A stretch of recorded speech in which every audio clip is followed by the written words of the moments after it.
This episode of the Mid-Century Alberta series takes us to a building in Edmonton that I didn't actually know about, but was being torn down. Someone at the City of Edmonton told me that it was an important mid-century building and that it was going to be demolished.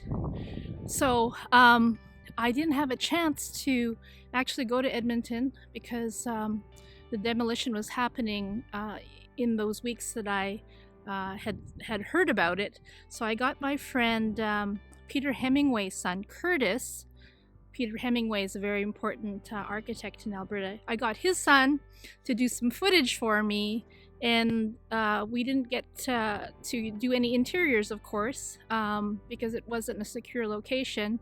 But I still wanted to present the building for you, so you know about it. So this episode brings you to Edmonton, and the building is the AGT Building in Edmonton, otherwise known as the Alberta Government Telephones Building.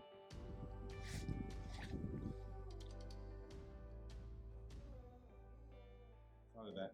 But it is one of Canada's very earliest curtain wall buildings. And a curtain wall means that the envelope, the enclosure, just hangs from the structure. It isn't part of the structure. And so we see that the first curtain wall buildings were in the United States. There was one I think in Portland, and then in New York. There were some very important ones. So Lever House, for instance, in New York is very similar to this in color and everything. The thing is, the legislative annex was designed before it was common to have the elements of curtain wall elements available from manufacturers and suppliers. So this one was totally designed from scratch, and that's one of the things we valued about it. In the architects' rule and rule were very innovative. They were one of probably Alberta's prominent firm of post-war for about maybe 20 years, something like that, until other firms started to pick up. They had some of the biggest and most important commissions around the province, and in those days, you got jobs by who you knew. You know, that's the way it worked. So they did a good job of that, but. So when they designed this curtain wall system, it was totally unique, and we don't know what their inspiration was, and they may have seen other buildings like this, but the client was Alberta Government Telephones, and I can only assume that Alberta Government Telephones wanted one of the most advanced buildings to represent how forward-thinking they were, you know, as a telephone company, and so they hired Rule and Rule to give them the most advanced building they could at the time, and it didn't start off. I mean, see how tall it is there. It was actually only about 5 or 6 stories to begin with, and then a few years later they added some more floors to it, which improved the appearance. Actually, it looked a little squat, but improved its appearance. But it was never. I've heard about some of the initial reviews in the newspaper, and it wasn't loved even from the beginning. A lot of people thought it was ugly, and it was different. I mean, we were at exactly the same time they were building the federal building. 1953, but it had been designed in the 30s, and it's in a sort of an Art Deco style, and very, very conservative. So you've got this real contrast between the federal building, which was designed by a local architect, but it was an old design from the 30s, and then this building being designed. There must have been a lot of contrast. Well, people didn't like the new one; they liked the old one.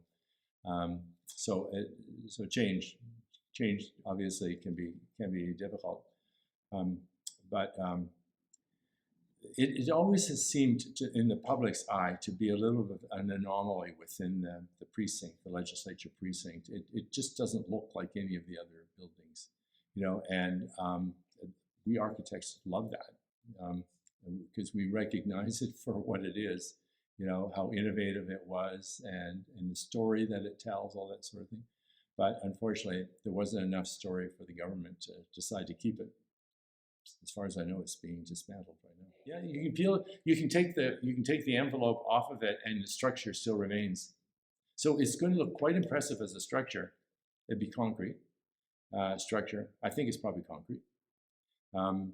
It's either concrete or steel, but generally speaking, our high rises are concrete around here. And so it's going to look quite impressive. And then they're going to take, it goes, like a skeleton, right? As it goes. And often what they do is they blow them up at the end. I don't know if that's what they're proposing here, but a concrete building is hard to take apart. They blow it up and then they can, you know, it gets destroyed by the explosion. And it's, you know, they can control it, you know, and then they take it away.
So the tip for the mid-century dweller this week is modernism in Edmonton.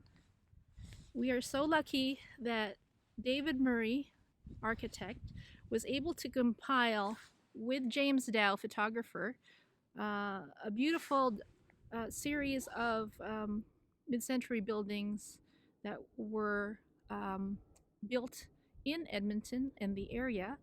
And I will have him explain to you how you can go about finding out more about his project. Capital Modern. It was an exhibition at the Archive of Alberta in 2007, and this catalog was produced at the time.